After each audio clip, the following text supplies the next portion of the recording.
UNdunankulu waKwaZulu-Natal uNomusa Dube-Ncube uvakashele abakhahlanyezwe yizikhukhula oThongathi.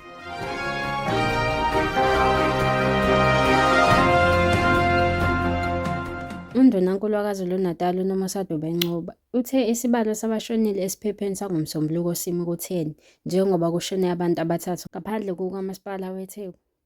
Amathimba amatasa asusa udoti emigwaqeni ukuze usizo lufinyelele kubantu abalahlekelwe yimizi yabo. Izigxobo zikagesi eziphukile, amatransfoma kanye nezihlahla zivimbe ukungena kwamaloli abasebenzi bosizo. Kucekeleke phansi izindawo zokuhlala. Zonke izindawo zokuhlala emijondolo yasemagwaveni zonakele. Amakilasi angomahamba nendlwane athunyelwe ezikoleni ezilimele. UDube-Ncube uthi bayahlinzekwa ngezidlo ezifudumele labo abathintekile. Sizama ukutholela abantu indawo yokuhlala ngokushesha.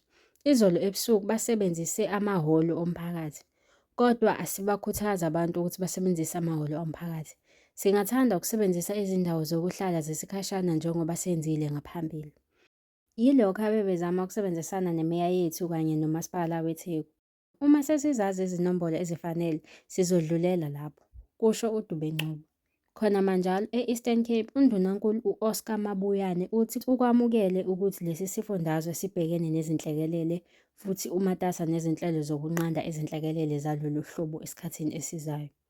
Uthe bathutha abahlali basezindaweni eziphansi babayise ezindaweni zesikhashana njengoba kulindeleke izimvula. Inkinga yethu yilaba abasosebeni lomfula, izindawo eziphansi. Kade sikhuluma nalabo bantu, abanye okunzima ukubakholisa. Kodwa manje ngiyajabula ukuthi wonke umuntu uyajabula ukuqonda ukuthi lokhu akulungile ngokwemvelo nangesayensi, akufanele abe lapho bekhona. Ngakho sihlonza lezo zinhlobo zamaphasela omhlaba. Sizokwazi ukuwasusa ukuze siwathole ngendlela ehloniphekile, izindlu ezifanele nakho konke lokho, kusho uMabuyane. Umasipala waseNelson Mandela Bay uthi usebenza ubusuku nemini ukubuyisela amanzi ezindaweni ezikhahlanyezwe izikhukhula zakamuva eKarika. Isimo sezulu ebesingesihle sigeze amapayipi ehlukene ekusatshalaliswa kuwo endaweni, okushiye izakhamizi zingenamanzi. Umasipala uhlela kabusha amanzi asuka ohlelweni lokuhlanza amanzi eNugedashe ayiswe kulezi zindawo ezithintelekile. UMnumzane Joseph Tsatsire ongumqondisi omkhulu we-NMB wezobunjiniyela nezingqalasizinda uthe amaloli athwala amanzi aseyatholakala okwamanje. Kumanje sibhekene nokuphazamiseka kwamanzi, ikakhulukazi kwaNobuhle futhi lapho nazi khona ukuthi amanye amanzi hambisa amapayipi emphakathini yethu agugulekile. Njengamanje amathimba ethu asebenza ubusuku nemini ukulungisa amapayipi kanye nokuqinisekisa ukuthi kusaqhubeka ukuhlinzeka ngamanzi. Kodwa okwamanje sihlinzeka ngamaloli amanzi abalelwa kwayi-13 endaweni.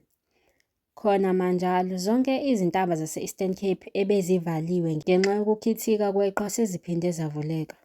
Okhulumela uMnyango Wezokuthutha esifundazweni, u-Unathi Binqose, uthe nakuba lincibilikile iqhwa emgwaqeni kodwa abashayeli kufanele baqaphele ngoba imigwaqo isemanzi futhi iyashelela.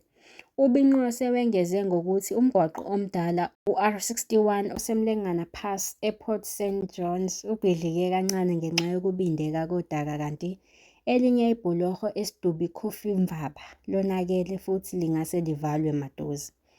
Inselelo yethu manje ukusonga lokuwa kwamadwala nokudilika kodaka okusongela zona lezi zintaba njengoba inhlabathi ihlukene kakhulu. Ezinye izindawo zasemakhaya nazo zikhahlamezekile ngenxa yemvula enamandla esaqhubeka nokuwisa isifundazwe sethu njengoba kubikwa ukuthi udaka endaweni yasePort St Johns kanti amabhuloho akhombisa izimpawu zokonakala kwesakhiwo esifundeni saseChris Hani, kusho uBinqose. Ukuhlola kuyaqhubeka kuze kutholwe inkambo elandelayo yokwenza. Izindaba zangalesi sikhathi ubuzethulela uNothika Makhubule. Stay connected, stay informed.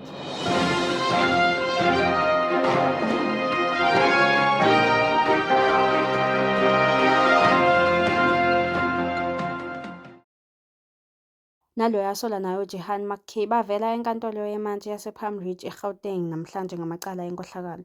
Uthola udaba oluphelele kwezilandelayo.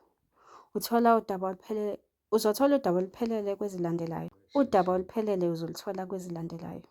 Uthola udaba oluphelele kwezilandelayo.